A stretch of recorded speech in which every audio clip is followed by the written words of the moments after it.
चलो सबसे पहले तो Shivam, big congrats to one of my champion Shivam, जिसने स्टेनो का एग्जाम क्वालिफाई किया है। और इनकी सबसे बड़ी अचीवमेंट क्या है कि इनका ऑल इंडिया रैंक 8 है। सही बोल रही हूँ ना मैं? 8 ही हो ना? हाँ मैम, जी मैम, हाँ ओके, मैम। तो मेनी मेनी कॉन्ग्रेट्स शिवम। ठीक। Thank you ma'am, thank you और मैम। शिवम, एक बार आप अपने आप को इंट्रोड्यूस करवा दीजिए। जी मैम, मेरा नाम शिवम राय है और मैं बलिया से हूँ। उत्तर प्रदेश का एक जिला है, आखिरी जिला बिहार से लगता है बलिया। ओके। और पिछले 2 सालों से मैं प्रिपरेशन में था। इलाहाबाद से मैं प्रिपरेशन कर रहा था। और इंग्लिश के लिए तो मैंने बेसिक इंग्लिश मैंने पढ़ी थी पहले से। बाकी रानी मैम के यूट्यूब चैनल से ही, आप ही के यूट्यूब चैनल से पूरा का पूरा कवर किया। वोकेबलरी और बाकी जो भी पोर्शन होता है बाकी सब। और अभी मेरा सिलेक्शन हुआ है 2023 एसएससी स्टेनोग्राफर में। और एमईए में हुआ है सिलेक्शन मेरा विद ऑल इंडिया रैंक 8। और ये मेरा सेकेंड अटेम्प्ट था मैम। पिछला सेकेंड अटेम्प्ट अटेम्प्ट। मेरा था। हाँ, वो 2022 में मेरा फर्स्ट अटेम्प्ट था। तो ओके। उसमें मेरा 2 नंबर से सिलेक्शन रुक गया था फाइनल अच्छा। मेरिट से। ओके। तो इस बार आपको लग रहा था कि आपका ऑल इंडिया रैंक 8 आ जाएगा? ये ऐसा तो बिल्कुल नहीं लग रहा था, लेकिन प्रिपरेशन अच्छी थी। जैसे कि पिछली बार का एग्जाम बहुत पहले का तो था नहीं, अक्टूबर में हुआ था शायद लास्ट ईयर। तो प्रिपरेशन अच्छी थी, तो ये था कि शायद सिलेक्शन हो जाए, लेकिन इतना नंबर आ जाएगा और रैंक आ जाएगी इसका तो मैंने सोचा भी नहीं था बिल्कुल। और आपको आपका इंग्लिश का स्कोर क्या था? मेरा इंग्लिश का स्कोर 93 है ma'am. Very good, very good. 100 में 93 लाना भाई बहुत बड़ी बात है, क्योंकि बच्चों के मार्क्स कट जाते हैं क्लोज टेस्ट में, पीक्यूआरएस में, पैसेज में, कहीं ना कहीं कट ही जाता है। लेकिन मुझे और अच्छा लगता कि और भी ज्यादा स्कोर होता, लेकिन आपका स्कोर नो डाउट बहुत अच्छा है। कहाँ कहाँ मार्क्स लूज हो गए? 7 मार्क्स? मैम, 1 नंबर तो मेरा आर्टिकल में गलत हुआ था, 1 नंबर का क्वेश्चन। और एक सवाल मेरा पीक्यूआरएस में रॉन्ग हुआ था, क्योंकि बहुत ओके। लेंदी लेंदी थे। तो मुझे लगा कि मुझे ऐसा लग रहा था कि पांचों गलत हो जाएंगे। अच्छा। लेकिन अनफॉर्चुनेटली 4 सही हो गए थे और एक गलत हो गया था। और ओके। 2 सवाल मेरे, 2 या 3 सवाल मेरे गलत हुए थे पैसेज में। और एक सवाल मेरा गलत हुआ था वॉइस या नरेशन में। एक सवाल शायद मेरा कोई गलत हो गया था। वो कैसे गलत लेकिन कर शायद दिया है? नहीं, गलत नहीं हो गया था, और शायद मुझे फिर उसका नंबर मिला, क्योंकि मेरा टोटल स्कोर था 164। लेकिन हाँ। जब रिवाइज्ड स्कोर आया था, जब वो आता है करेक्शन के बाद वाला, तो उसमें मेरा 165 था। तो इंग्लिश में मेरा 1 नंबर बढ़ा था। तो मुझे वाह। लगता है कि वो सवाल जो गलत हुआ था, वो मेरा गलत था नहीं, उसकी मार्किंग गलत कर दी थी एसएससी ने। नहीं नहीं, नो डाउट 93 स्कोर बहुत बड़ा स्कोर होता है, बहुत अच्छी बात है। और सबसे पहले अगर बातचीत स्टार्ट करने के पहले, शिवम, सबसे पहले ये बता देना, जो जनरली हमारे स्टेनो वाले बच्चों का क्वेरी होता है, क्या आपने स्टेनो जी। के लिए अलग से बैच लिया था? क्या स्टेनो की नहीं, इंग्लिश बिल्कुल नहीं। अलग है? बिल्कुल नहीं, बिल्कुल नहीं। मैं आगे बताऊंगा बिल्कुल कि कैसे बिल्कुल अलग नहीं है। मैंने सारी की सारी जो कंटेंट है आपकी यूट्यूब चैनल की, तो मैं वो वीडियोज स्पेशली सारे देखता था जिसमें ये आता था कि last year questions asked in MTS, CGL, CHSL. तो ये तो मैंने कोई वीडियो मिस ही नहीं किए थे। तो जो प्रीवियस ईयर का पेपर का कंटेंट होता है ना, वो सबसे इंपॉर्टेंट होता है। सबसे। वो एसएससी का भले किसी भी पेपर का हो, तो वो ऐसा नहीं है कि एसएससी स्टेनो कोई अलग एग्जाम है या फिर इसकी इंग्लिश दूसरी है। सब वही है, सारा का सारा कंटेंट वही है। तो एक पॉइंट टू बी नोटेड, जब ये वीडियो जाएगा यूट्यूब पे तो बच्चों को कम से कम एक पॉइंट तो क्लियर होगा ना, कि आपने जो बिल्कुल, बहुत अच्छी बात बताई है कि सारा प्रीवियस ईयर। और जब भी कोई प्रीवियस बिल्कुल, पेपर का आंसर की आता है, मैं तुरंत उसको यूट्यूब पे सॉल्व करवा देती हूँ, क्योंकि टीचर को पता ही है कि हमें अपना सोर्स बनाना है प्रीवियस पेपर को। चाहे वो एमटीएस हो, बिल्कुल, सीएचएसएल हो, सीपीओ हो, सीजीएल हो, एनडीए हो, सीडीएस हो, सबका प्रीवियस ईयर बनाना है। अल्टीमेटली क्वेश्चंस तो प्रीवियस पेपर से ही आता है। तो स्टूडेंट्स प्रीवियस पेपर पे ध्यान देना है। और दूसरी बात, क्लोज टेस्ट पे आते हैं, जो बच्चों का आज के डेट जी, में ग्रामर से ज्यादा इंपॉर्टेंट क्लोज टेस्ट, पीक्यूआरएस और बिल्कुल, पैसेज का रोल हो गया है। तो ये आपने कैसे, अच्छा बिल्कुल। एक चीज और शिवम, कि आपकी बैकग्राउंड कैसी थी, कौन सी थी, इंग्लिश मीडियम था या हिंदी मीडियम? मैं यूपी बोर्ड से पढ़ा हूँ। मेरी हाई स्कूल इंटरमीडिएट की परीक्षा दोनों यूपी बोर्ड से हुई है। और मैं मतलब शुरू से अब तक हिंदी मीडियम का ही मैं स्टूडेंट रहा हूँ। लेकिन जो क्लोज टेस्ट वगैरह की तैयारी थी, सब आप ही के चैनल से हो गई। कोई बहुत ज्यादा वो इशू आया नहीं। और जैसे बच्चे हमारे आते हैं ना कि मैम मैं हिंदी मीडियम स्टूडेंट हूँ, मेरा क्या इम्प्रूवमेंट हो जाएगा इंग्लिश में, उनके लिए कुछ बोलोगे कैसे क्या करना है? वो सब बच्चे बेचारे बहुत घबराए रहते हैं। तो ऐसा तो कुछ भी नहीं है ना, चाहे इंग्लिश मीडियम हो या हिंदी मीडियम हो, डेडिकेटेड प्रैक्टिस करोगे तो कुछ भी इम्पॉसिबल नहीं। तो थोड़ा सा हमारे हिंदी बिल्कुल मीडियम मैम। वाले स्टूडेंट्स के बारे में कुछ बता दीजिए। नहीं, जैसे एसएससी का जो कंटेंट है ना इंग्लिश के क्वेश्चंस पूछने का, वो बड़ी सीमित है। मतलब एक ही स्ट्रक्चर है, उसी पे क्वेश्चंस आते हैं, थोड़े बहुत चेंजेज होते हैं इधर उधर। बाकी अगर मतलब कोई हिंदी मीडियम का लड़का, जैसे मैंने प्रिपरेशन जब शुरू की थी 2 साल पहले, तो मुझे भी लग रहा था कि कैसे होगा कैसे होगा। लेकिन वही है कि खुद का कॉन्फिडेंस रखिए और किसी एक टीचर में फेथ रखिए, चेंज ना कीजिए। किसी एक टीचर के साथ शुरू कीजिए और वही फुल स्टॉप लगाइए जब खत्म हो जाएंगी चीजें तब। तो फेथ रखिए एक टीचर में। और मैं ऐसे बटरिंग नहीं कर रहा, लेकिन मुझे मतलब पर्सनली ऐसा लगता है कि आपसे बेटर कंटेंट यूट्यूब पर क्या मतलब पूरे इंग्लिश कम्युनिटी में शायद ही किसी के पास होगा। तो मैंने तो सैकड़ों लड़कों को रिकमेंड किया था, मेरा छोटा भाई और भी बहुत सारे लड़के हैं हाँ, और एक चीज मुझे जिनका। बहुत अच्छा लगा कि आपके आपके छोटे भाई, जैसे आपने बताया था मुझे, आपसे बात हुई थी, जी मैम। तो वो सीयूईटी की तैयारी कर रहे थे। ओके, तो जी मुझे मैम। बहुत अच्छा लगा सीयूईटी की उन्होंने यूट्यूब से तैयारी की और उनका फुल मार्क्स था, 300 में 300 था शायद। बिल्कुल जी मैम। जी मैम। तो बिल्कुल। भाई उनसे तो मेरी बात हुई थी, क्या नाम था जी। उनका? सुंदरम सुंदरम। सुंदरम, हाँ, उनसे मेरी फोन पे बात हुई थी। तो जितने भी हमारे सीओईटी वाले स्टूडेंट्स हैं ना, जो हम मुझे बोलते हैं कि मैम सीओईटी का अलग सा बैच ले आइए, तो इनके ब्रदर जो कि अभी बीएचयू में है, जी। बीएचयू जी में है मैम। ना, तो इन्होंने जी मैम। सीयूटी में इंग्लिश में फुल मार्क्स लाया था, 300 में 300। तो बस मैं स्टूडेंट से ये बोलना चाहती हूँ ना कि अलग से बैच मत मांगो। सब इंग्लिश इज बिल्कुल। इंग्लिश, सबका सेम है, आप पढ़िए। ठीक है, अपने टीचर पे भरोसा रखिए, मुझे तो अपने स्टूडेंट्स पे भरोसा है ही, तभी तो आप सामने बैठे हुए हो। टीचर पे जी। भरोसा रखिए, कंटेंट सबका सेम होता है, अलग अलग बैचेस मत मांगिए। आपके कहने पे मैं अलग बैच तो लेके आ जाऊंगी, बड़ा फील करोगी ना, पढ़ाऊंगी तो मैं सेम ही। तो हिंदी मीडियम जी। स्टूडेंट्स के लिए कोई बैरियर नहीं है, अगर बच्चा डेडिकेटेड लगा रहा है तो आराम से निकाल लेगा एग्जाम। बिल्कुल मैम। और पढ़ाई जो भी करनी हो, कंटेंट को एक बार अच्छे से समझिए, पढ़ने से पहले कैलकुलेशन कर लीजिए कि कितने घंटे किस सेक्शन को पढ़ना है। और मेरा ये था कि मैंने 3 सेक्शन में डिवाइड कर लिया था इंग्लिश को। सबसे इंपॉर्टेंट वोकेबलरी, फिर आता है आपका पैसेज पीक्यूआरएस, और आपका जो क्लोज टेस्ट वगैरह का सेक्शन होता है, और तीसरा ग्रामर। ग्रामर नो डाउट की बेस होता है, लेकिन एसएससी की ग्रामर कोई बहुत ज्यादा वो नहीं है, तुर्रम खां टाइप वाली नहीं है। तो वो आपका मैंने 60 इंपॉर्टेंट रूल्स मैंने बनाया था उसका नोट्स, और मैंने उसी का रिवीजन किया था। और एसएससी के जो ग्रामर के क्वेश्चंस आते हैं वो अ, मतलब परंपरागत है कि जो पिछले साल आए हैं वही सवाल, मतलब सेम टू सेम आ जाता है। कॉपी पेस्ट करती है एसएससी ऐसे क्वेश्चंस में। तो भले भले 60 सेंटेंस बदल इंपॉर्टेंट दे, रूल्स बट बहुत है। रूल्स वही होते हैं। हाँ रूल्स वही, हाँ रूल्स का मैं बता रहा हूँ कि रूल्स कॉपी पेस्ट होते हैं, कि मतलब बहुत सीमित रूल्स हैं जो पूछे जाते हैं। तो बस कंटेंट को एक बार समझ लीजिए, अच्छे से कैलकुलेशन कर लीजिए कि कितने घंटे क्या पढ़ना है और कैसे पढ़ना है। तो चीजें बहुत आसान है, टफ नहीं है वैसी। जब जैसे बाहर आपने तो दिखती है। ग्रामर के लिए 60 इंपॉर्टेंट रूल्स पढ़ा होगा, लेकिन जी उसके मैम। बाद बिल्कुल जब आप एरर्स बनाने आए होंगे तो शुरू में तो थोड़ी सी दिक्कत आई होगी।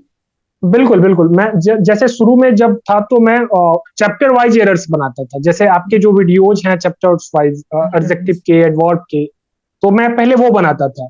फिर धीरे धीरे धीरे धीरे मतलब फिर आपके जो वीडियोज आते थे कि सीजीएल में पूछे गए सारे स्पॉटिंग एरर्स, और फिर सीएचएसएल वाले, तो ये वीडियोज मैं पॉज करता था पहले, फिर अपना आंसर स्पॉट करता था, और उसके बाद मैं फिर देखता था कि कहाँ गलती हो गई फिर। और सबसे इंपॉर्टेंट चीज क्या होती है ना, कि जब भी आप पढ़िए तो आपके हाथ में एक पेन हो वेरी और गुड। सामने एक रजिस्टर हो। तो मेरा जो भी क्वेश्चन गलत होता था, मैं पूरा क्वेश्चन ही लिख देता था। मतलब क्वेश्चन सहित, और फिर उसका एक्सप्लेनेशन पूरा लिख देता था, जैसे किरण की किताब में होती है ना, ठीक वैसे। और फिर जब उसका रिवीजन करता था फिर आगे कभी, तो चीजें एक तो क्रिस्टल क्लियर होती हैं, दिखती हैं कि मैंने पिछली बार गलती कहाँ की थी। गलती। तो फिर वो कंप्यूटर की तरह फिर दिमाग काम करता है आगे चल के। फिर जब एक ओके। ही चीज बार बार बार बार की जाए तो वो बहुत हेल्प करता है। फिर आपका लिखना, आपकी रिटेन मेमोरी बहुत इंपॉर्टेंट होती है। ओके। नहीं नहीं, और जी एक मैम। बहुत अच्छी चीज मुझे लगी ना, जब भी मैं यूट्यूब पे आती हूँ, मैं सबसे पहले यही बोलती हूँ कि हमेशा अपने साथ एक कॉपी लेकर बैठो। ठीक है, बहुत सारी चीजें, आज भी मैंने यही बोला था सुबह में कि बहुत सारी चीजें आपको पहले से आती है, लेकिन जब भी आप क्लास लेने आते हो ना, तो एक नया चीज तो सीख के जाते ही हो। चाहे आपको पहले से जितना भी आता है, तो उसको लिखिए, अपनी गलतियों को लिखिए, उसको रिवाइज करिए बार बार, तो नो डाउट, तो धीरे धीरे मुझे लग रहा है कि आप बार बार प्रैक्टिस करते गए, एक ऐसा समय आया होगा, फिर आपको क्वेश्चन देख के पता चल जाता होगा कि एरर इसी में है। हाँ, जैसे पहले मैं करता था तो मुझे 1.5 घंटा लग जाता था 100 सवाल करने में। और फिर मैंने इतने मॉक टेस्ट सारे दिए, और आपके यूट्यूब पर जितने मॉक टेस्ट आए, और उसके बाद फिर आपके जितने पुराने वीडियोस थे, मतलब मैंने हर वीडियो को 2-2 बार देखा। फिर मेरी स्पीड भी इतनी अच्छी हो गई कि मतलब अब की बार वाला जो मैंने पेपर दिया था एसएससी स्टेनो का, मेरी 12 तारीख की पहली शिफ्ट थी, और ओके। मेरा पूरा पेपर 35 मिनट में हो गया था, 33 या 35 मिनट में ऐसे पूरा पेपर हो गया था। अच्छा, और ये तो अच्छी हाँ। एक्यूरेसी थी। हाँ हाँ। और इसके बावजूद कि पीक्यूआरएस बहुत लेंदी थी, तो उससे क्या हुआ कि मुझे मेरा 20 मिनट पहले ही पेपर हो गया पूरा का पूरा। तो उसका एक कॉन्फिडेंस अलग से अच्छा आता है कि मतलब अब की बार प्रिपरेशन अच्छी थी, तो क्या लग रहा है, लगा कि मतलब 93 मार्क्स से खुश हो, कि लग रहा है कि नहीं और भी आना चाहिए था? मतलब आर्टिकल वाला क्वेश्चन तो वो मुझसे फुलिश मिस्टेक हो गई, और उसके बाद मतलब नंबर आ सकते थे, 2-3 नंबर और इजिली आ सकते थे अगर मतलब दिमाग थोड़ा काम रहता तो। अभी मेरा सिर्फ दूसरा ही एग्जाम था, और ऐसे भी कुल दूसरा ही था, तो उस नहीं। वजह से थोड़ा सा वो हो गया। और वो कैप वगैरह में कैसे वो कैप को याद रखा है? हाँ, वो कैप तो मतलब मैम मैंने आप ही से शुरू की, और पूरा का पूरा वो कैप मतलब A to Z की मैंने पीडीएफ निकलवा रखी थी, A to Z सीरीज की। और उसका पीडीएफ निकलवा करके मैं ऐसे पढ़ता था कि जैसे एब्रोगेट शायद पहला वर्ड था A to Z base. Series का। हम्म। हाँ, तो मैंने एब्रोगेट से शुरू किया, और जो शायद 17 शब्द हैं पहले पन्ने पर, ओके। तो मैंने वो 17 शब्द पढ़े पूरे। और फिर आज मतलब जैसे मैं लिखता था पूरा का पूरा वर्ड, वैसे कॉपी पेस्ट कर लेता था अपनी कलम से अपने नोट्स पर। और फिर अगले दिन आपकी क्लास जब देखता था, तो जैसे आपने एब्रोगेट पढ़ाना शुरू किया, तो मैं वीडियो को पॉज कर देता था, और अपनी पेन से मतलब अपनी रफ कॉपी पे जितने भी मुझे सिनोनिम्स याद आते थे, तो मैं सारा लिख देता था कि जैसे रिसाइंड, एनल, क्वेस, नलीफाई, ऐसे जितने भी याद आए, तो मैंने पूरा लिख दिया। और लिखने के बाद फिर क्या किया कि जो बच गए, तो फिर उनको अपनी नोट्स में लिखता था कि ये शायद अभी अच्छे से याद नहीं हुए वर्ड। और मैंने एक वर्ड को मतलब बहुत सीमित वर्ड्स मैंने याद किए एसएससी के लिए, लेकिन एक वर्ड मैंने 5 कॉपियों में 5-5 बार लिखे। शायद ही कोई वर्ड हो जिसे मैंने 50 बार नहीं लिखा होगा। माय गॉड, बहुत इस मेहनत वजह किया। से हाँ, वोकेबलरी मेरी मतलब सारे मेरे वोकेबलरी में 20 में 20 सब सही थे। सब और जब करेक्ट। मॉक टेस्ट भी देता था तो भी सारे सही होते थे वोकेबलरी में। वोकैबुलरी में तो कॉन्फिडेंस आ गया है। तो जनरली बच्चों का कॉन्फिडेंस कंप्लेन हाँ। होता है ना कि मैम भूल जाते हैं। देखो भाई, स्टूडेंट्स जब देखोगे, तो वोकैबुलरी ऐसे ही किसी को भी वोकैबुलरी इतनी आसानी से याद नहीं होता है।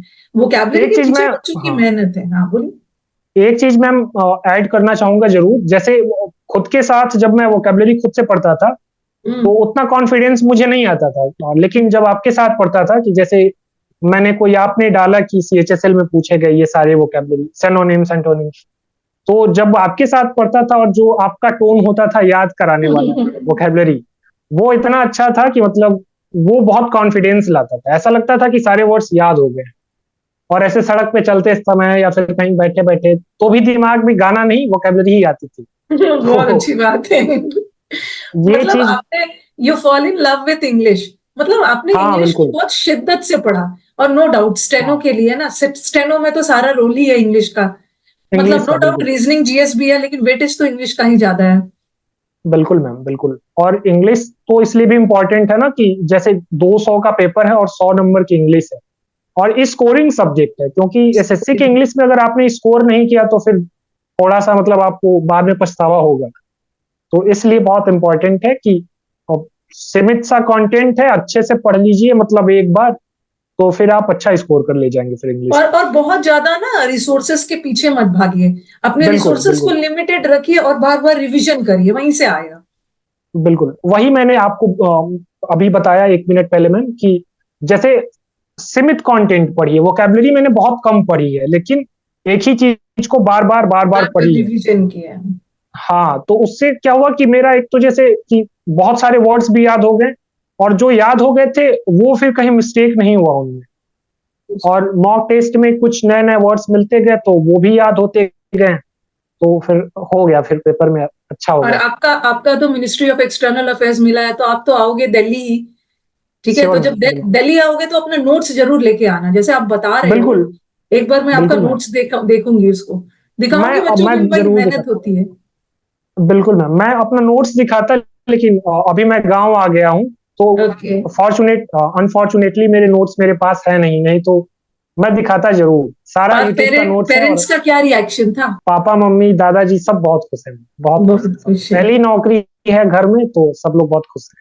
और बहुत अच्छी बात है, आपने बहुत कम समय में मतलब सेकेंड अटेम्प्ट में अपना निकाल लिया। जी मैम। बच्चों को क्या जी। बोलोगे, जैसे कि फर्स्ट अटेम्प्ट और सेकेंड अटेम्प्ट में आपका इतना अच्छा स्कोर आया है, तो क्या डिफरेंस था जो आपका सेकेंड अटेम्प्ट में इतना अच्छा स्कोर आ गया? क्या किया आपने सेकेंड अटेम्प्ट में अलग सा कुछ? वही, जैसे फर्स्ट अटेम्प्ट में मेरा 129 नंबर था पिछले साल, और ये बहुत पुरानी बात है नहीं, 7-8 महीने पहले की बात है। पहले की बात है। और हाँ, और पेपर से और रिजल्ट के बीच का अगर गैप देखे तो 4-5 महीने का ही था। तो मेरा ये था कि जैसे 129 तक का तो मुझे पता था कि मतलब मैंने कंटेंट पढ़ा हुआ है, तो अ, इतना तो मुझे रिवीजन कर लूंगा तो इतना तो आ जाएगा। उसके आगे का सब मतलब 129 से 170 का, जो 170 नंबर तक, वो बड़ा डिफरेंस था, और मैंने सोचा भी नहीं था। वो ऐसे हो गया कि जैसे रिवीजन मैंने बहुत किया, और बहुत मॉक टेस्ट में शायद बोलूं तो शायद ये अपवर्ड साउंड करे, लेकिन मैंने लगभग 1000 मॉक टेस्ट दिए हैं। अरे माय गॉड। और मेरा मॉक टेस्ट ऐसे होता था कि जैसे मुझे किसी भी टेक्स्ट बुक और वो ग्रेड अप पर, स्पेशली मैंने टेक्स्ट बुक तो पूरा का पूरा दे दिया था। तो जैसे मुझे कोई जेई का भी पेपर दिखा, यूपीएससी यूपीपीएससी का भी पेपर दिखा, उड़ीसा का भी दिखा, हैदराबाद का कहीं का कोई भी पेपर दिखा, मुझे ये दिखा कि इसमें इंग्लिश है और रीजनिंग है, जीएस है, तो मैं वो पेपर अटेम्प्ट करता था। मैथ का सेक्शन में क्विट कर देता था, और मेरा कंसर्न ये नहीं होता था कि मेरे नंबर कितने आए, मेरा कंसर्न ये था कि इंग्लिश में मेरे कौन से सवाल गलत हुए हैं। तो फिर वो जो गलत हुए होते थे मैं नोट्स में पूरा नोट डाउन कर लेता था, पूरा का पूरा। तो इससे क्या होता है ना कि एक तो वेराइटी ऑफ क्वेश्चन मालूम हो जाता है कि एक ही सवाल को कैसे कैसे पूछा जा सकता है। मैंने बैंक्स के भी पेपर दिए, तो उससे क्या हुआ कि थोड़ी अच्छे इंग्लिश की भी प्रैक्टिस हो गई, और स्पीड का भी फायदा हुआ। तो आज आपकी बातें सुनकर मुझे ऐसी लग रही है ना कि आज मुझे अपना सबसे आइडियल स्टूडेंट मिल गया। मैं जो स्टूडेंट से एक्सपेक्ट करती हूँ ना कि आप जीडी का भी पेपर बनाओ, देखो एक समय आता है ना कि आपका पूरा सिलेबस कंप्लीट हो जाता है, उसके बाद बार बार रिवीजन करने की जरूरत नहीं है। एक आध बार रिवीजन कर लिया नोट्स को, उसके बाद आप सेट्स बनाओगे ना, तो अल्टीमेटली उसी में रिवीजन होता है। तो जो मैं बिल्कुल श्योर। अल्टीमेटली अपने स्टूडेंट से एक्सपेक्ट करती हूँ ना, चाहे आप स्टेनो का ही एग्जाम दो, लेकिन पेपर आप सबका करो, जीडी का करो, स्टेट एग्जाम्स का करो, सबका करो, क्योंकि कहीं ना कहीं ये पेपर सेटर कहाँ से इतना क्वेश्चंस लाएंगे, ये कहीं ना कहीं वहीं से तो ढूंढ के लाते हैं। और आपने देखा होगा एकदम बिल्कुल। सेम वैरायटी ऑफ क्वेश्चंस रहता है। तो 1000 मॉक टेस्ट तो आपने बहुत ज्यादा दे दिया भाई, आप इरिटेट नहीं हुए इतना ज्यादा मॉक टेस्ट दिया आपने? नहीं, मेरा रूटीन ही यही था कि जैसे मैं मजे मजे सुबह में जब दे रहे उठता हैं था, आप। हाँ। हाँ मजे में, मेरा वो इंटरेस्ट हो गया था कि जैसे मुझे ये देखना होता था कि कब पेपर सबमिट हो और मुझे ये पता चले कि मेरे कौन कौन से सवाल गलत हो गए हैं। गलत हो तो गए। हाँ, सही वाले में मुझे कोई इंटरेस्ट नहीं था, सही वाले को मैं देख लेता था बाद में, और उनको भी चेक करना बहुत जरूरी होता है। जरूरी था। अब जैसे होता क्या है कि आपको तो ऑब्जेक्टिव करने होते हैं, तो आपके पास 4 ऑप्शंस हैं, और आपने पता चला कि बी ऑप्शन को टिक किया, और रीजन आपका दूसरा है टिक करने का, और ओके। आपको नंबर मिल गया एक पूरा का पूरा। लेकिन रीजन सही होना सबसे ज्यादा इंपॉर्टेंट है। क्वेश्चन सही होना तो वो लाजमी चीज है कि बाद में सही हो जाएंगे। आपका रीजन सही होना चाहिए कि मतलब मैंने अगर बी ऑप्शन टिक किया है, और मेरा कंसर्न ये है कि सब्जेक्ट वर्ब एग्रीमेंट यहाँ गलत है, तो वो अगर सही है तो फिर ठीक है। और अगर वहां कोई आर्टिकल की गलती की वजह से बाय डिफॉल्ट आपका क्वेश्चन सही हो गया, तो फिर वो कोई फायदा नहीं है, फिर आपका सही होना गलत होना सब एक बराबर है फिर। तो नहीं नहीं, वो बहुत अच्छी है। तो इस मतलब इंटरेस्ट आप में सारा बता हो रहे जाता हो था। इम्पोर्टेंस ऑफ एनालिसिस, मॉक बिल्कुल, टेस्ट का इंपॉर्टेंट ऑफ एनालिसिस एनालिसिस। बहुत जरूरी है। ओके, तो बिल्कुल। बच्चे मुझ पे भरोसा कर सकते हैं ना इंग्लिश के लिए? श्योर मैम, श्योर, कर मतलब सकते हैं। मैंने इतने लड़कों को बोला, और मेरे रूम में जितने लोग भी आते हैं, मतलब जब मैं इलाहाबाद रहता हूँ, और सुबह से शाम तक आपकी आवाज आती है, क्योंकि मैं अभी हेडफोन यूज कर रहा हूँ, ऐसे में नहीं करता। तो आपकी आवाज रूम में आती रहती है यूट्यूब क्लासेज की। तो सब लोग पूछते हैं चलो कितना ठीक है, इंग्लिश हम पढ़ते हो, कितना हम पढ़ते टीचर्स हो। को ना आपका आपका सक्सेस देख के ना हम लोग भी इतना खुश हो जाते हैं कि आपके सिलेक्शन का बिल्कुल। क्रेडिट हम लोग भी ले लेते हैं। बट अल्टीमेटली आपका सिलेक्शन का क्रेडिट, ठीक है मैंने आपको गाइड किया, गाइड तो मैं सबको करती हूँ, बट देखना होता है ना कि मेरी बातों को कौन मान रहा है। लेकिन आपने बहुत सारी चीजें, जब ये सेशन यूट्यूब पे जाएगा तो बच्चे बहुत सारी चीजों को सीखेंगे। The importance of practice, the importance of mock test, वो क्या याद रखने के पीछे मेहनत करना है। वो क्या भूलते बिल्कुल। सब है, भूलना तो ये तो लाजमी है, सब बच्चे भूलेंगे, लेकिन बार बार उसको रिवाइज करते जाना है। चलो इंग्लिश की बातें तो बहुत सारी हमने कर ली है, और अब बताइए रीजनिंग वगैरह कहाँ से किया था? रीजनिंग मैंने मैडम वो किया था कि पीयूष वासनीय सर हैं एक, करियर बिल की। तो ओके। उनका एक बैच मेरे एक बैचमेट के पास था, तो मैंने उनका बैच लेकर के और प्रैक्टिस की थी। और फिर बाद में कमल छाबड़ा सर हैं यूट्यूब पर, उनकी प्रैक्टिस क्लासेज, और एक सिग्मा इंस्टीट्यूट करके हैं, वो प्रीवियस ईयर पेपर लाते हैं। ओके। तो उनकी प्रीवियस ईयर पेपर पेपर में जो भी मतलब इंपॉर्टेंट चैप्टर्स थे जो मेरे वीक थे, तो उनकी प्रैक्टिस मैं रोज कर लेता था। तो मेरे रीजनिंग में सारे क्वेश्चन सही थे, सारे सारे के सही। सारे। जी मैम। चलो अब सबसे इम्पोर्टेंट पे आते हैं, दैट इज जीएस, जो बच्चों का सबसे बड़ा जी। दुख दर्द है जीएस के लिए। जीएस का तो मतलब जीएस में मैं पिछली बार मेरे 11 नंबर थे, अब की बार मेरे 27 नंबर थे। Okay. 27 is 27 is quite a good score ma'am, मतलब हाँ एसएससी हाँ, दैट में is a very good level. Score. हाँ, अब अच्छा लेवल होता है उनका। तो मैंने क्या किया था कि जैसे मैंने प्रीवियस ईयर कंटेंट को अपना वो मान लिया था कि मतलब प्रीवियस ईयर ही सारा का सारा पढ़ के जाना है। तो मैंने शुभम जैन सर की पीडीएफ की सारी चीजें निकलवा ली थी। और मैं चैप्टर वाइज की जैसे मतलब मैंने डिवाइड कर लिया था, ये देख लिया था मैंने कि किस चैप्टर से क्वेश्चंस ज्यादा आते हैं। तो फेस्टिवल, आर्ट्स एंड कल्चर, इन सब के क्वेश्चंस बहुत आते हैं। तो मैंने इनको सारा पढ़ लिया था। और स्टडी और रिवीजन, यही दो चीजें सिर्फ की, मतलब मैं एक बार पढ़ता था, फिर पढ़ता था, फिर पढ़ता था, फिर पढ़ता था। तो मतलब 4 दिनों में 4 बार पढ़ लिया तो फिर वो चीजें याद हो जाती हैं कि मतलब मतलब यही थे जीएस के यही लिए थे। आपने वही देखा कि सारा प्रीवियस ईयर कलेक्ट किया, एक बार उसको अच्छे से व्यू किया, और देखा कि बिल्कुल। कहाँ से कैसे कैसे क्वेश्चंस आ रहे हैं और कौन कौन से एरिया पे मुझे फोकस करना है। हाँ, और मॉक टेस्ट में जितने भी क्वेश्चंस मतलब मेरे गलत हुए या फिर मैंने अटेम्प्ट किए, उन सब की मैंने एनालिसिस करके अच्छे से कि कहाँ नंबर मेरे कट रहे हैं, तो फिर उन पर काम किया। और मोस्ट इंपॉर्टेंट चीज की मैंने लिखा बहुत है। तो मैंने इतना लिखा था कि मेरे उंगली में सूजन हो गया था, तो पेन पकड़ने की वजह से। लेकिन वो बहुत काम आया, फिर वो लिखना ही काम आया। अगर ऐसे सिर्फ पढ़ता तो शायद आपकी नहीं आता मेहनत है, इतना अच्छा तभी स्कोर। आप मेहनत थी, तभी तो आप ऑल इंडिया रैंक 8 हो। और नो डाउट अब दिल्ली में सबका एक मनपसंद जॉब होता है एमईए में, तो अब तो आपकी दिल्ली पोस्टिंग रहेगी। तो अब तो आप मैम से आके मिल भी सकते हो, मीटअप भी हम लोग बिल्कुल बिल्कुल। जल्द ही करेंगे, मीटअप में भी आपके पास इनविटेशन वगैरह जाएगा ही। मैं जरूर आऊंगा, मैं जरूर। और इस बार जो हमारे स्टेनो वाले स्टूडेंट्स हैं ना, उनको बस एक बार पहले तो एक लाइन ये बोल देना मेरी तरफ से कि आप लोग ना मैम को परेशान मत करो स्टेनो का अलग से बैच लाने के लिए, सब एक ही होता है, ये आप अपनी तरफ से बोलो। नहीं, मैं आपसे ये बोलने, दो चीजें मुझे बोलनी मतलब बोलनी थी कि मैं अगर टाइम मिला तो जरूर बोलूंगा। एक ये कि स्टेनो का कंटेंट अलग नहीं होता है इंग्लिश में। जो सीजीएल, सीएचएसएल, एमपीएस, जीडी, इन सब चीजों में आती हैं, जो क्वेश्चंस आते हैं वही स्टेनो में आते हैं। सारे के सारे चीजें, सारी की सेम। सारी चीजें वही हैं।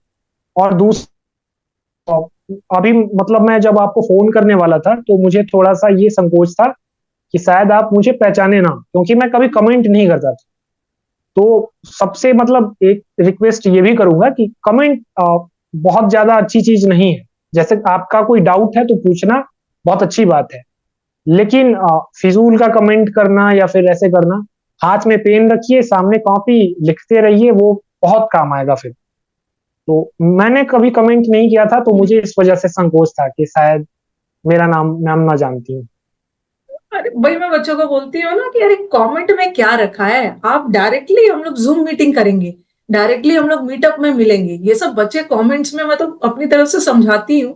लेकिन जो समझदार बच्चे हैं, जो अल्टीमेटली सिलेक्शन वाले बच्चे आते हैं ना, उनको मैं रियली में नहीं जानती हूँ, उनका नाम भी नहीं जानती हूँ। वो पेड बैचेस में भी होते हैं, तो वो बोलते थे मैम कभी मैंने कमेंट नहीं किया है, और कुछ तो पूरे समय वाइब्रेट करना करते रहते हैं। तो इस बार जो एग्जाम 24 में देंगे बच्चे, उनके लिए कुछ बोलोगे?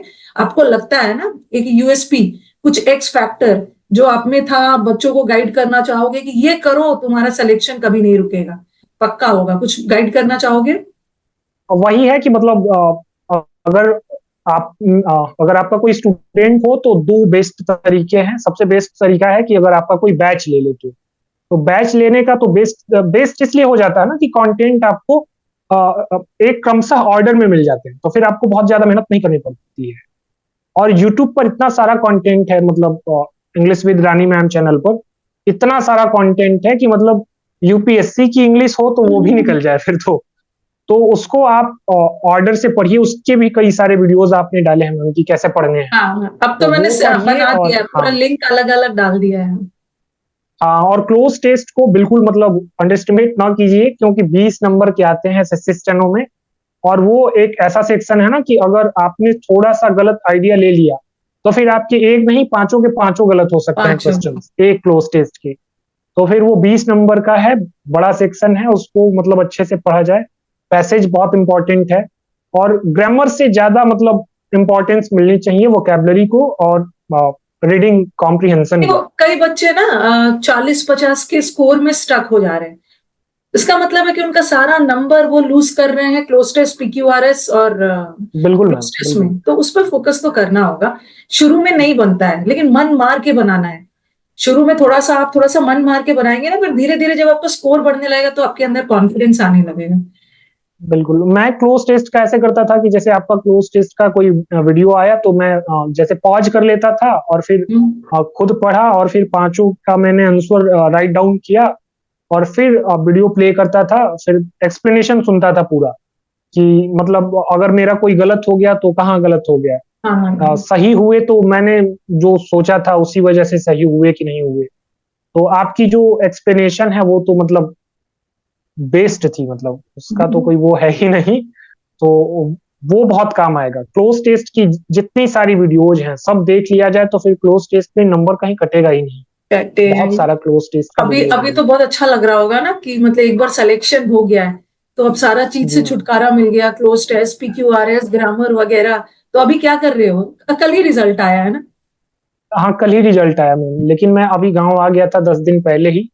तो अभी तो गांव में रिलैक्स ही कर रहे हैं, लेकिन कैसा लगा अभी जब कल जाने रिजल्ट वाले आया? थे। रिजल्ट आया तो कैसी वाली फीलिंग आई? वैसे मन में तो होगा ही कि सिलेक्शन तो हो ही जाएगा। हाँ, सिलेक्शन का तो आइडिया था कि हो जाएगा, लेकिन वही है कि एक्साइटमेंट थी बहुत बहुत ज्यादा, क्योंकि पहली नौकरी थी घर की, इस वजह से बहुत ज्यादा एक्साइटमेंट। आगे आगे और भी है कुछ आपके गोल्स? अभी तो मतलब यही है कि आगे अगर कुछ मीडिया वाले सेक्शन में कुछ कर पाए तो जरूर ट्राई करेंगे, क्योंकि मैंने पढ़ाई जो है वो बीजीएमसी के की है, bachelor in journalism and mass communication. Okay. तो कुछ अपना ट्राई कर सके तो फिर जरूर करेंगे। सो ओके शिवम, बहुत अच्छा लगा मुझे आपसे बात करके, और बहुत सारी आपने इतने अच्छे से, इतना सिंपल और इजी लैंग्वेज में चीजों को बहुत अच्छे से एक्सप्लेन किया कि स्टूडेंट्स के लाइफ में प्रैक्टिस का कितना इंपॉर्टेंट है, चाहे पढ़ाई में हो बिल्कुल। कुछ में भी।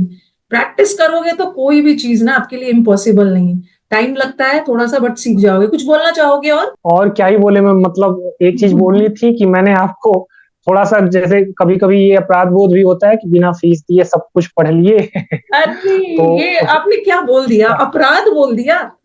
आपने अपराध अपराध कैसे बोध बोल? जैसे। आपने मुझे गिफ्ट दिया भाई। ये आप लोग समझते नहीं हो ना, जब आप लोग का मुस्कुराता हुआ चेहरा टीचर सामने देखते हैं, तो टीचर को एक अलग लेवल ऑफ सक्सेस मिलता है, अलग लेवल ऑफ खुशी मिलती है। और ये वाली खुशी ना, मतलब वो एक अलग लेवल की होती है, वो कोई टीचर ही समझ पाएंगे। तो वो सब तो एकदम दिमाग से हटा ही देना है, वो फीस और वो सब तो एकदम साइड कर देना। आपने बहुत बड़ा चीज दिया है, दैट इज योर सिलेक्शन। तो बहुत अच्छा लगा शिवम आपसे बात करके। तो चलो सेशन को एंड किया जाए।